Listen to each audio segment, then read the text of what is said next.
I wanted to share something with you that I was reminded of when Mark was speaking. You know, the Siyaphumelela work began with a group of vice chancellors about 5 years ago, and we asked them what would they most like to focus on. They all said student success. They said they wanted to learn how to raise more money, and they wanted to learn how to get more students through the university. And one of the vice chancellors, who interestingly enough is not in the program, said to us, and he's been traditionally very committed to student success, but he said, everything that I hear from my colleagues is that every intervention is fabulous and is amazing and must be maintained. And he said, but I really don't know what works. And I don't know how would I spend 1 rand if I really wanted to get more students to succeed. And I think that, you know, listening to Mark, I think we had a lot of insights as to what those things are. What does work? What doesn't work? Why do we do things that don't work? And how can we use data to find out what works? So we'll go ahead. If you have questions, I don't know, Mark, if you wanted to have a couple of remarks, or should we just start off with questions? Yeah, well, I'll kick in real quick. So here's what I'd love to do. Having done these kinds of conversations all over the world in different ways, what I'd love to do is to have you just quickly, this won't take more than 5 to 10 minutes, I really would love to have you pair up and do 2 things. One is just pair up with somebody who you maybe don't know very well, which would be great, and just I'd love for you to do some reflection. The 2 biggest frames that I rolled out today, I rolled out the frame of the 7 strategies, and I also rolled out the frame of the 7 deadly sins and compelling virtues. And I would just love for you to pair up with somebody and reflect on the frameworks and kind of topic of the conversations, and then suggest, like the idea of reflect and suggest, you know, some things you think about that, and then what would you do, you know, when you go back on Monday, like that would be different based on that. So just to kind of get us in the mode of processing and thinking through it. So let's take like 5 to 10 minutes real quickly, pair up with somebody, and I want you to do some reflection suggestion. Then we're going to come back in a large group and open up the town meeting. Sound good? Pair up. Let's go. Okay, let's come back together. Thank you for diving into that. I've just found the Thinkpairshare thing opens up the conversation a little bit broader. So let's talk about that. What kind of questions, reflections, suggestions are coming out of your dialogues, out of the morning keynote, out of these kind of frameworks? What do you think? What really resonates? What has you thinking? And what kind of questions do you have? Kevin? So I think that we all at different stages of maturity, and unless you understand those stages, you can't go from one stage to the next if you haven't. So I think it's understanding the trajectory of the use of analytics, and once you've mastered one of the stages, is opening up the conversation of where to go next. And I think your earlier talk started to do that in the advanced analytics predictive space, empowering students with analytics, there's a huge amount that can be done. And it's for us now to start understanding that and then prioritizing and working to build the skills and capacity and infrastructure to do that. Yeah, I think that's right. I think starting the conversation about what this means and how it can be used, I do think the fastest road to impact is getting data to students, to give them data to help engage them in kind of taking ownership of their own path. But then getting to the notion of precision support and not overthinking it, you know, being able to identify students who are ripe for outreach and then test the outreach, right, to see whether or not that works. But I think there's a lot of room for, I think there's a lot of work to be done to kind of build the muscle, organizational capacity, and the rest. I'm a big believer in crawl, walk, run strategies with this, and so it's not about buying a big piece of technology and implementing it and changing all your processes. You literally have to crawl, walk, run. But what you can't do is fall into analysis paralysis. I've been to so many places where, and it's that whole notion of the challenge of perfection, because the data isn't perfect. They don't want to take any kind of action, and the problem is you've got good signal that students are going in a negative trajectory. You've got to try something, right? It's that kind of moral imperative of knowing. Other questions, reflections, or thoughts? Can I add a little to what my partner here said? We were thinking that, you know, once you have, you know, these role players around the table, what compass, what lens can you use as a group to, you know, using those compelling virtues as you discuss? are we actually looking at the students' interests?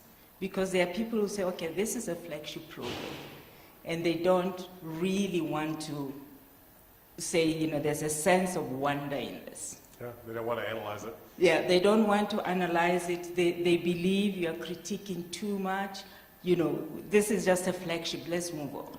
So I thought those compelling virtues could actually be a compass for the building institutional capacity to say, are we actually having student interests?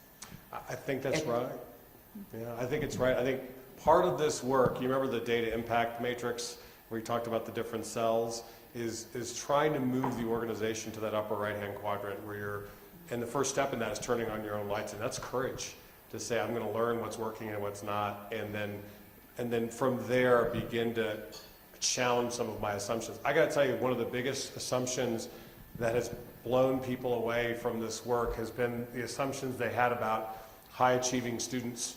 They actually thought they so over-indexed on academic and demographic triggers that almost 95% of their outreach was triggered based on academic failure of some kind. And when we showed them in the predictive model that only accounted for 20% of the students who were leaving in any given term, their jaw hit the ground. They thought because here's how they thought.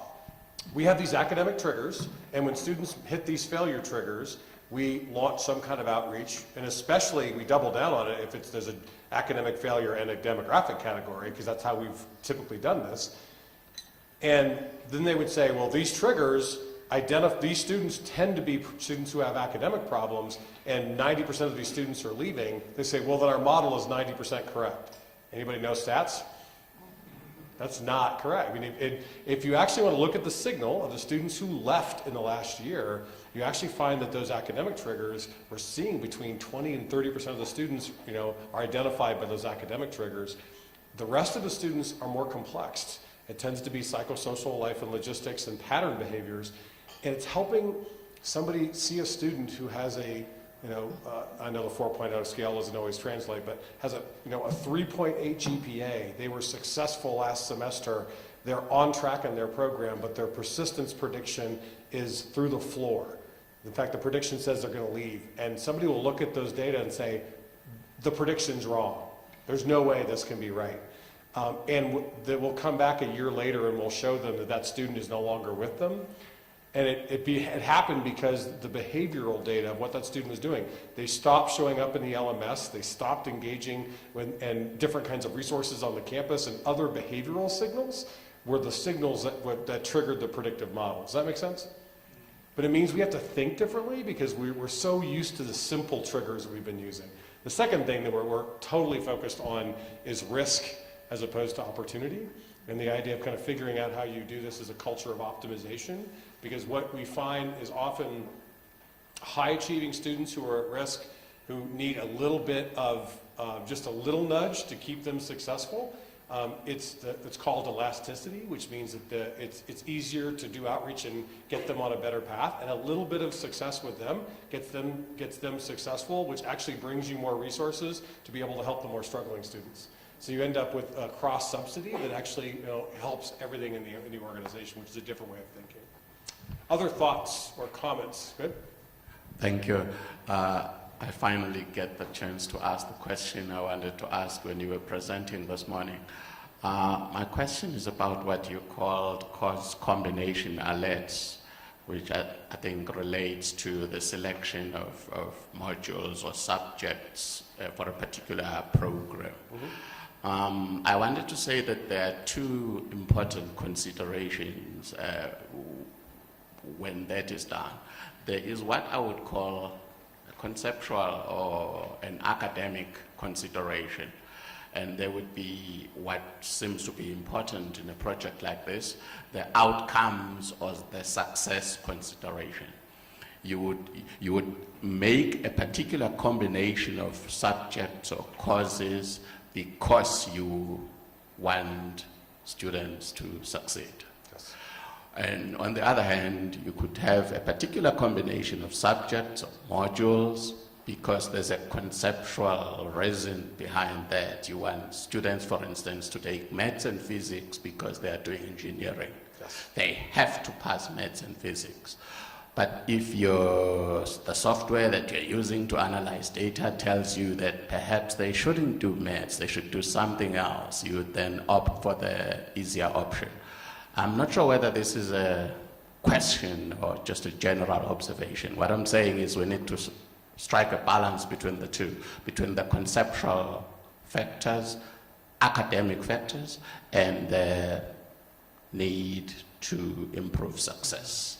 So the dependent variables, it's a great observation, and the dependent variables we tend to look at is learning well and finishing strong, right? So did they learn the content they were supposed to learn, and did they finish?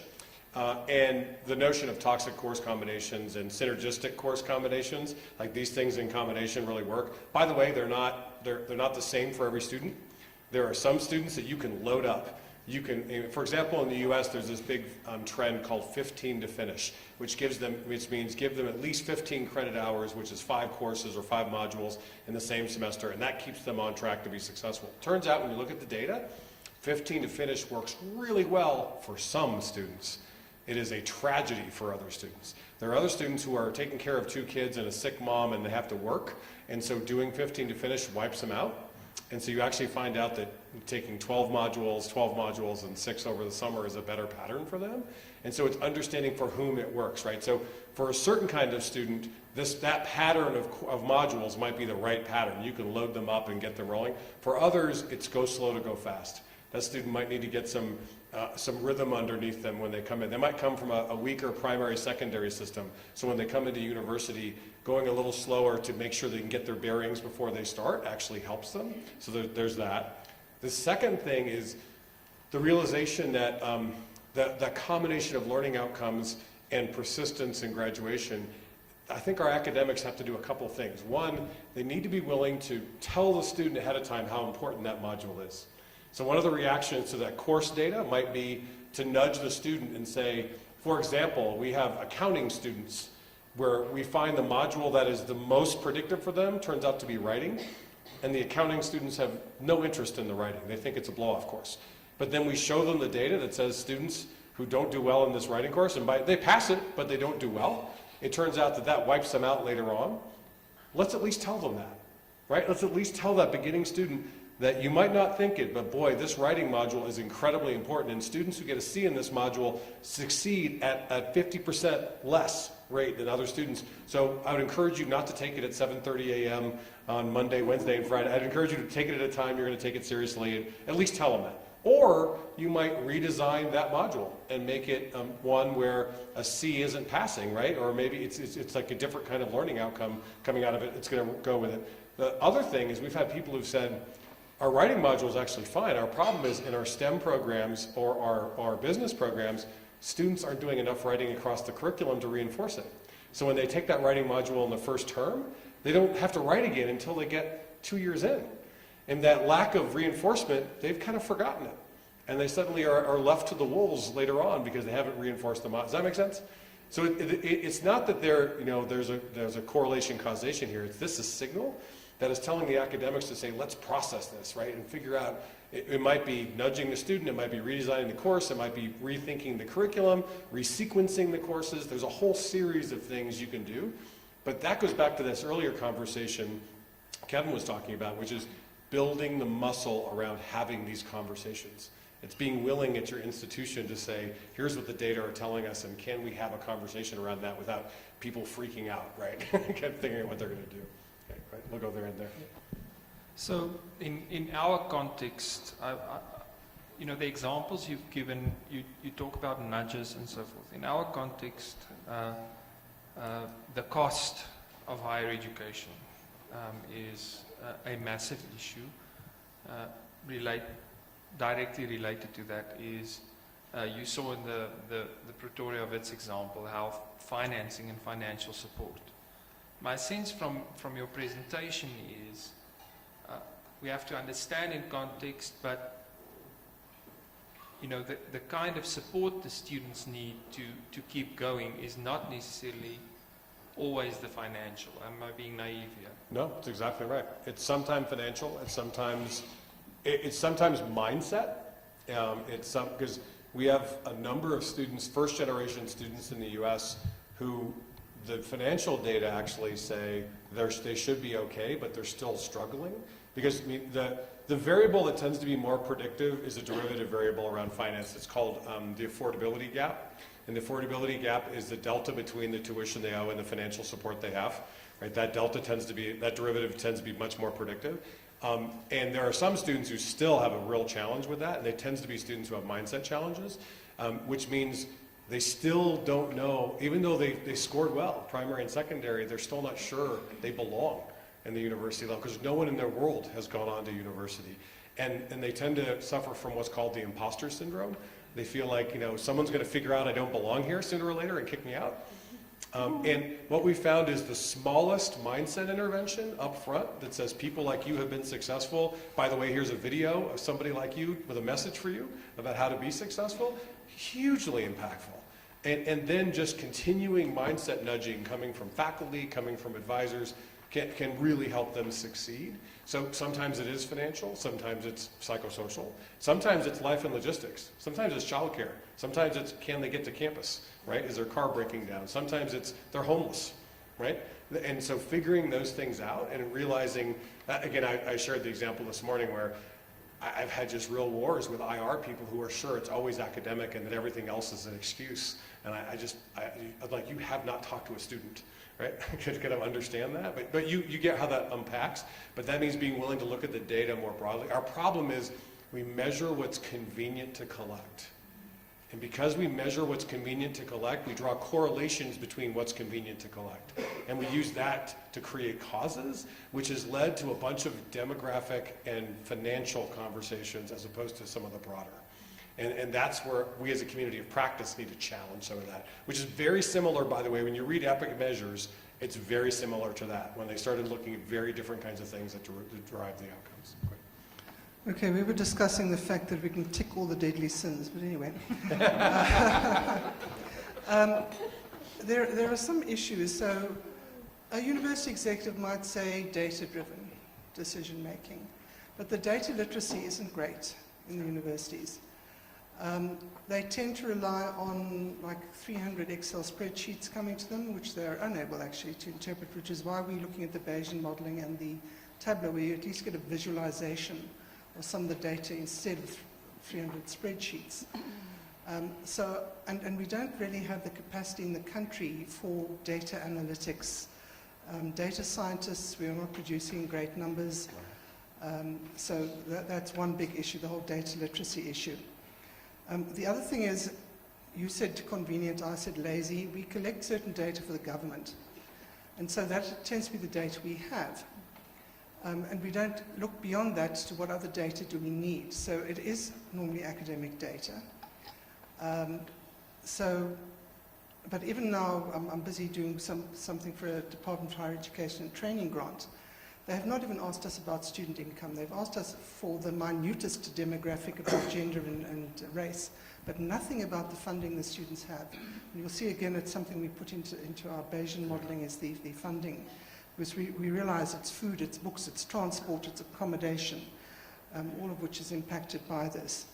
And then I think too, for me, you're looking to see what sort of advice you can give to a student about what he or she should take next, or what is a good combination. And in fact, at our university, the marks are not available. The student marks are not available at a formative stage. So you can't even identify where some student is failing across a number, well, you can't identify from outside a particular module where there's a student at risk academically on marks, because you can't access the marks, they're not up on a system anywhere. Then you can certainly not see at a formative stage that some student is in trouble across a number of modules. So the siloed way, and even the, keep it in a drawer in my desk way, not even on an Excel spreadsheet somewhere, of even academic data. And then the counselors, we had a very nice presentation yesterday from one university where the counselors had de-identified the data and were able to identify trends and things. A lot of counsellors will just tell you, health professions council regulations, I may tell you nothing about anybody, never mind de-identifying it. So to get your hands on data, which you could get this derivative data or whatever from, where you could get a whole lot of data sources, we very rarely within our universities have access to all those data sources. The demographics, easy. Success or failure rates, easy. But formative data and data from across the system, from a variety of systems, we don't get. So how do we change that mindset in the universities of what data, we don't know what data to collect, what data to combine. So also clickstream data, we can do that. Yeah.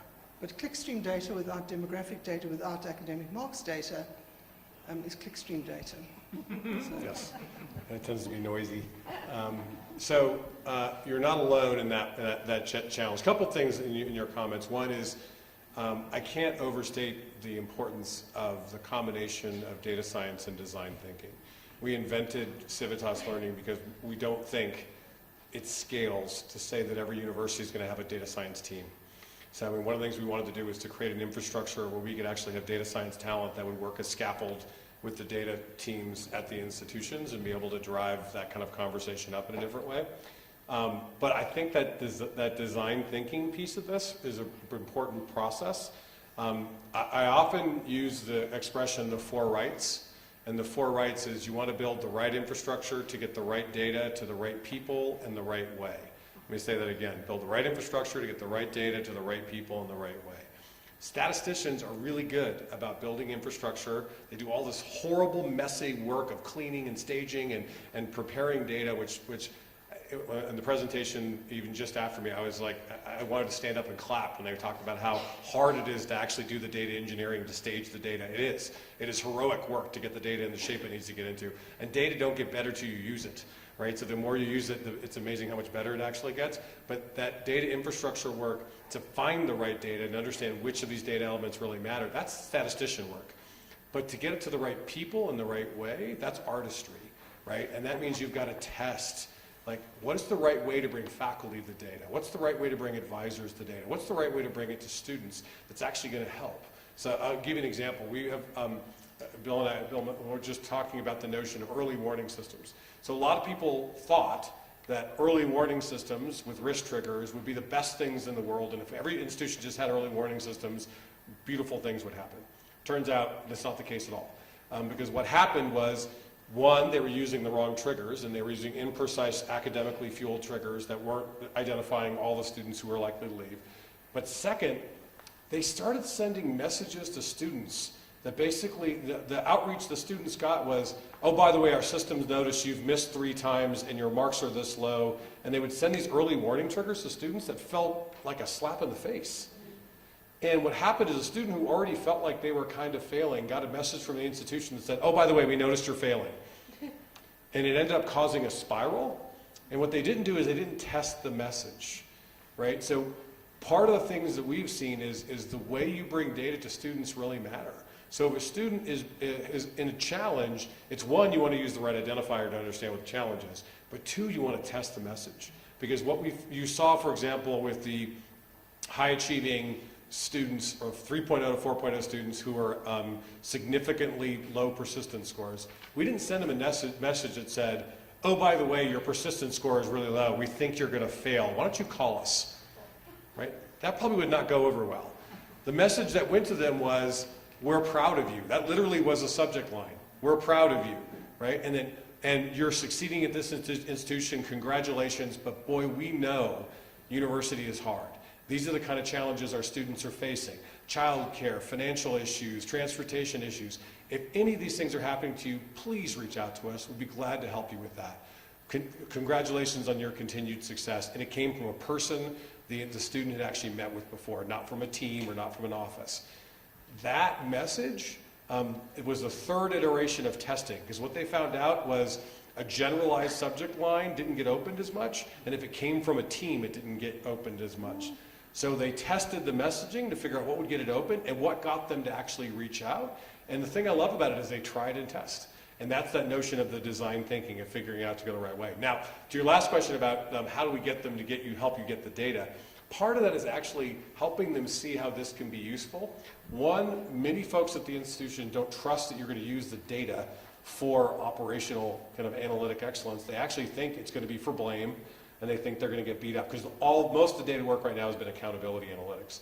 So they actually have to kind of trust how you're going to use it. So for example, University of Arizona, in the initial part of their work, they would not let formative assessment data come to the advisors in Signal. So what would happen was the advisors, the predictive model would ping the student is going to be in a challenge, but the advisor could not unpack what course the student was having trouble with, because they couldn't get the formative data because the faculty had locked it down. They could only get the summative data at the end of the module. They did a pilot project to show how the advisors would use it, and it had huge positive results. And then they celebrated that success across the university, and other colleges said, well, we should be doing that too. And so 2 other colleges opened up their formative assessment, and then after another year of doing that, all the colleges opened up their formative assessment. And so now all the faculty let the formative assessment data out because they know how it's being used. It's being used by the advisors to help students. So part of this is getting people to that crawl, walk, run, where they trust how the data is going to be used, and people know that it's going to be kind of used for good acting purposes, not for kind of coming down and slamming people in that process. Other comments, Brent? Okay, thank you very much. I really did enjoy this morning, which is why I'm back. However, I have questions that have been on my mind for quite a long time. Maybe one of the deadly sins would be timidity. When we collect biographical data, and we know that this is a first-generation student, this is a male, this is a female, the student has no fun. As institutions, can we really do anything to change that? Why are we collecting data that we can't change, about things that we can't intervene on? The student who asked here yesterday when I was sitting there is actually from my university. We know that we have a large number of students on the government loan, which is called NSFAS. We know NSFAS kicks in at about March. We know classes start in February. We know assessments by March start. And we have students sleeping anywhere they can sleep because they have no accommodation. They are hungry, they are fainting in corridors. Universities like mine, which do not have any financial reserves, can they really intervene in those psychosocial or economic situations that face at least about 40% of the students at DUT? So there's two parts of your comment I'd love to react on. One is, I couldn't agree with you more about the over-reliance on demographic data, and that is one of the major challenges. If you're just focusing on data elements that could never be changed and thinking that that's causal, that's a problem in the data conversation. When it comes to the psychosocial intervention and what can we actually do given the realities of our given situation, when they're funded and how they're rolled out, what we have to think about is even if it's the smallest thing we can do that can actually help, even to the point of just connecting students to other students that can help each other, right? So we have institutions that are doing near-peer work and actually trying to get students at the same stage or students just ahead to reach back and help students like them. And it's hugely successful. And what we've seen is kind of 3 levels of near-peer. You get students connected to people like them who are at the same stage. You get them connected to students who are like them, who are in front of them, succeeding. And then after they start succeeding, you challenge them to reach back and be a mentor for somebody else. And what you find is sometimes you don't always have to be the master of psychosocial intervention. Sometimes it's about connecting students to other students and just making sure that they can share that journey of success, whatever that might be. So I don't know, there's not a simple, facile answer to your question. Deep, complex, structural issues that we're trying to overcome. But my question to you is there something that can be done in that process? Is there some connection that can be made to make students more successful? And what we're seeing in our context, we've got deep rural Appalachian communities that have the same kinds of issues. We've got Hispanic border town issues with the exact same kind of issues. And what we're seeing is that the relationships really matter and the connections really matter, and the smallest little outreach can make the difference. And even if it only makes a difference for 3% of the students, it's worth it. right? And there are actually low-cost, high-value things you can do that can make that kind of a difference. And you're not going to change the fact, if you're at El Paso Community College, you're not going to change the fact that 96% of the students are Hispanic. That is what it is, right? The question is, what can you do to help the Hispanics who might be in trouble? How do you help them get connected to help them be more successful, right? Okay. Thank you. I want to know if you couldn't add another deadly sin. Help me. Which one? Which one? Like good intentions. When you get executives going to all these wonderful conferences and they come up with an intervention and immediately come to the institution and say, you will do this. Not taking into account that it's the same number of people, you have to give up something to do something else. Yeah. So I actually bucket that under temerity. So to me, I think there's what I call uninformed temerity and informed temerity. So uninformed temerity is I'm a know-it-all and I just know what's going to work and I'm going to force you to do it, right? And not worse, I'm going to force you to find data that backs up. Like I often joke that you don't really want a culture of evidence because what that generally means is that they want you to find evidence to back up that they're right. Right? What you really want is a culture of optimization and figuring out what are the, given all the resources you have and the outcomes you're trying to achieve, how can you optimize the outcomes on that, which is a different kind of question. It makes you step back and think about what that's going to look like. But informed temerity is even worse, because informed temerity is they go to a conference and they find out that Valencia Community College is doing it or that this university is doing it, and they come back and say, we should do that too. And because they got that little kernel of information, they want everybody to galvanize around that initiative. They haven't turned on their own lights. Worse, they never set up the infrastructure to test the initiative. And then they come to IR 3 years later and say, can you give me data that proves I was right in the first place in rolling this out? Right? And unfortunately, that has been the story of the last 8 to 10 years, at least in the US. It's been really well-intentioned initiative after initiative, and you have institutions who are worn out from rolling out all these initiatives. And what we're finding now is people want to do fewer things that get better outcomes, and they're trying to enable different kinds of conversations by doing that. Good. So Mark, I just want to make a comment, and I would like to hear your response on this, and I normally play devil's advocate. And I would like to take that first asterisk, self-interest and student interests, and go back to the other slide. Okay. And I think what we'll find is that the strategies that we've got in place is perhaps, if we look at those those asterisks, the first line, would look totally different if we take the right-hand side asterisk. Yeah.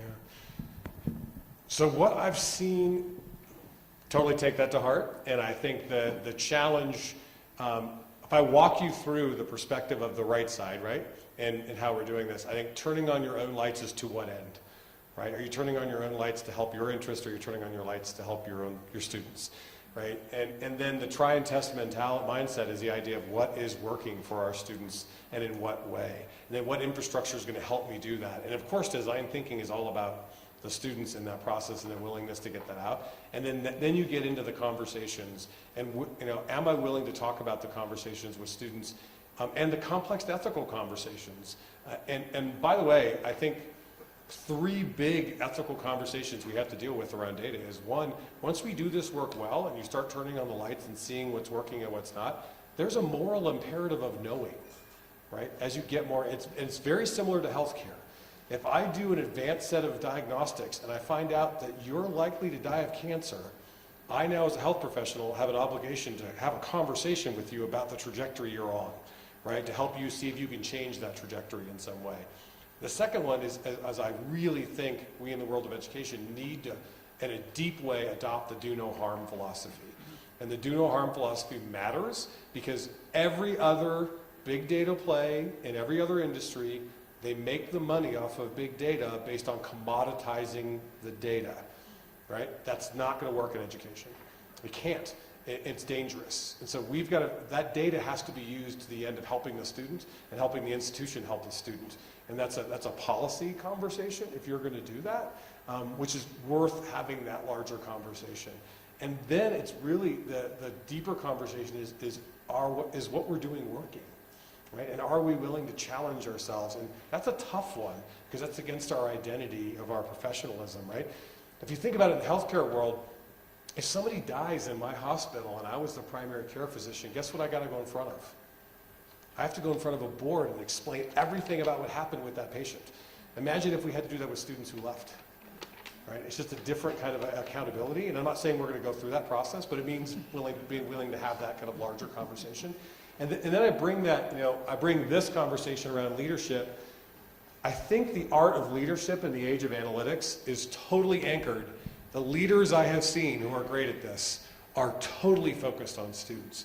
They absolutely have the courage to take this on, because this is not simple, because if you want to get people angry, turn data on that shows that things aren't working, right? Because generally, administrators and senior leaders like data that makes them look good, right? That's what they like. They like data that makes them look good, that they can sell, that they can raise money off of. They don't like data that actually, that they have to confront. So it takes some courage to do that. And then the willingness to not attach blame to it and approach this with wonder is a leadership skill. And then the idea of figuring out how you use it to not assume you're going to be perfect the first time, but perfect it, and then approach it with a sense of humility around, I might be dead wrong, right? And I'm going to be willing to kind of try and test to see how this plays out. And I think all the way down to immersion, I think the best leaders in this space are the ones who know the student stories. And they're willing to kind of understand those lived experiences of students as they go through that. And they realize that their institution are the students' experiences, right? Not the buildings and the boards and the budgets. So this is just an important set of conversations in this. My greatest fear is that people can hide under kind of pseudo-intellectual concerns around data pretty simply, and then avoid dealing with the failures of a lot of our students. And I think it takes a lot of courage to be willing to kind of step in and change that trajectory. Okay. So at this table we were talking about a kind of big umbrella concept of institutional culture. And a lot of institutional culture, most of it probably is tacit and certainly unknown to students, and yet it influences everything else. So I mean, if you think in terms of Vygotsky's notion of enculturation, you can see that one of the things a student needs to do to be successful is actually go through a successful process of enculturation into the institution. It doesn't happen automatically usually, but also there probably are lots of aspects of an institutional culture that are unproductive, even counterproductive in terms of promoting student success. So somehow I think that issue also needs to get raised and looked at. How does one firstly identify what are the key elements of the institutional culture, and if they need to be modified? That's a big change management process. Yeah. I think it's a great observation. I think one is the challenge of being intentional with culture and not just letting it happen, because it will happen. You're going to end up with a culture coming out of your institution. It means figuring out, what do you want the culture to actually be, and are you tending that? Or are you just letting the forest grow wild? And then being willing to measure, like how is that being perceived, and how are people, and that means down to the line of being able to do, people looking at the basics of Net Promoter Score and doing sentiment analysis and figuring out what people are saying about them, and doing that kind of work, it changes the conversation when you see the kinds of words people are using about your organization, and you start thinking about how you're going to operate differently. And we're not alone in that. I mean, that cultural dynamic really matters, but you want to get a sense. The best of organizations are intentional about that. So, Bill, you know this from the work we've done in ATD and around the United States, is simple, basic cultural things like the belief that all students can learn under the right conditions is a core belief that an institution culture either owns or doesn't, right? And so what's Sandy Schugert's favorite line, where he talks about how they spent at Valencia College, which went from about a 13% completion rate to almost a 50% completion rate over 7 to 8 years. And he will tell you the most important part of that work was the cultural work of them as an institution coming to the realization that the students they had could learn at a high level. And that was a deep conversation that was hard to have over a number of years.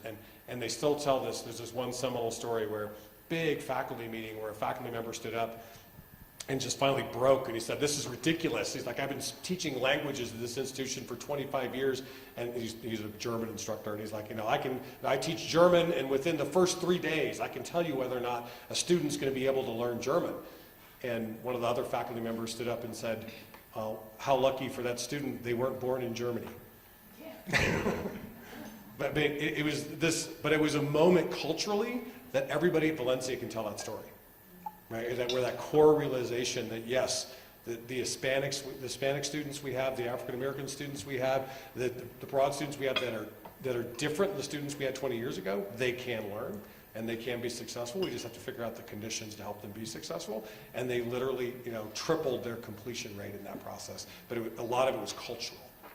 Yeah, just to echo what Mark says, I think oftentimes, especially when things aren't going well, we tend to focus on the current negative and think there's no chance that anything can change. And I think that's the kind of things that Mark has talked about, we've talked about, you've seen at ATD, you've seen in other settings, that institutions that focus on the right things from the right perspective can begin to actually make change, that you're not locked into a certain status quo any more than you have permanently lost the status quo ante, that you can't go back to a time when your students were happy, your students were learning a great deal.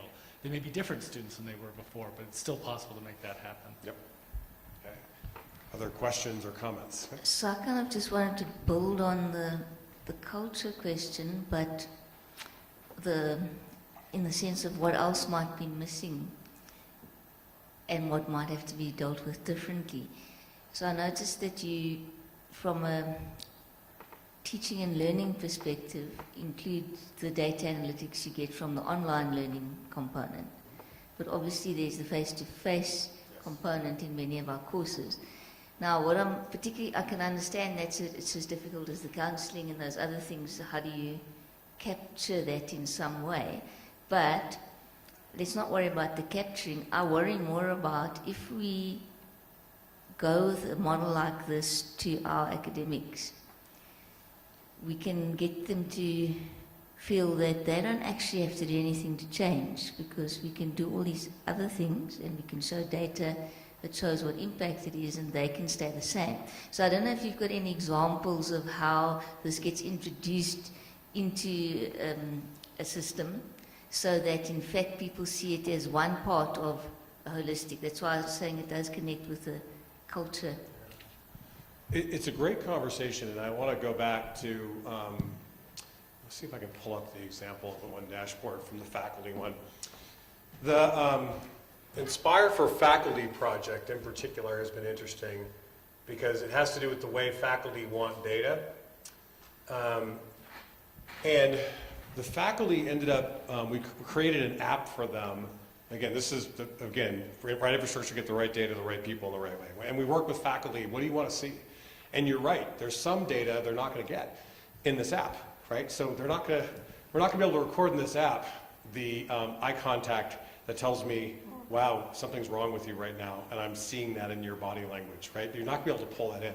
That's a different kind of signal processing. But this is going to pick up some kind of signal and actually give you, so we actually created an engagement score. And what they wanted to see is they wanted to see an engagement score that was related to their likelihood of completing the course and progressing into their program. So that was what the model was built on. And then what was interesting about it is they wanted to see it overall in a heat map where they could actually click in and see individual student data. So you actually got a student, in this process you literally got a student detail page. Oh, I didn't put it in there. The student detail page actually told you like trends for that student, so I could get information specifically about that student where I could have a conversation with them to facilitate a conversation. But also as a faculty member, they could toggle this by grade. And what was great is when they toggled it by grade, they found high ability students who are not engaged, who are actually bored. And they found out that that student is not being challenged. And one of the things they discovered to do is to actually connect that student with a student who might be struggling and have them serve as a mentor. It actually turned out to be a really good strategy. They also found high B students with a little bit more, a little bit of nudging, could be challenged to become A students. They also found C and D students who were really trying. Their engagement was through the roof, but something wasn't clicking, and they could design different kinds of outreach. But what was neat about this is this was updated every 6 hours. So literally they could They could lecture in a certain way, they could try a group assignment, they could do an interactivity, and they could look by that evening to see whether or not it drove change. And the faculty became their own student success scientists, right? Like, I would argue that most advisors, but especially faculty, I think most faculty in higher education outside of graduate faculty, it's a little bit different because they're hand selecting their students, undergraduate faculty tend to be the equivalent of battlefield surgeons. They're highly trained professionals in low information environments who rarely see the outcomes of their work. Are you with me? And I think we infantilize them. I actually think we run with these bromides about what they should and shouldn't do without giving them the data to work as professionals. And what we found in our work is if you give faculty these data, they're hungry for it. And they're more willing to show the formative data, and they're more willing to get data in because it gives them something useful to do with it, right? They don't use the LMS because it's not useful for them, right? They don't get any data back out of it. Now, I don't wear the Fitbit because I like the look of the watch. I wear the Fitbit because I like the app. I like the data that comes back out of it, and I want that information. It's the same thing. They'll use the LMS because the data signal that comes back is useful for them, and then they can try and test different kinds of outreach. There's not a doctor on the planet that wouldn't rather treat you with a chart, right? Because if I have my chart, I know what you're allergic to already, I know what other people have tried and what hasn't worked, and I can try a treatment protocol with you. This is the same thing, where you're going to see in the road ahead, faculty are going to get more information, and it gives them an infrastructure for them to become student success scientists, where they can test and try, and it gives advisors an infrastructure, where advisors get a tool like, the Inspire for Advisors product, where they have a caseload manager that actually helps them understand the different categories of risk their students are in, and they can test and try kind of outreach. But I think that's what it's going to come down to. When we do the work of figuring out what's the right way to give faculty the data, what's the right way to give advisors the data, where they'll interact with it. It's just a simple story on this, just to show you how powerful this can be. The folks at Ford Motor Company rolled out a few years back the Ford Focus. And the Ford Focus was their first electric hybrid vehicle in the United States. And they had it was very successful, but they had a segment of customers that were angry with the Ford Focus.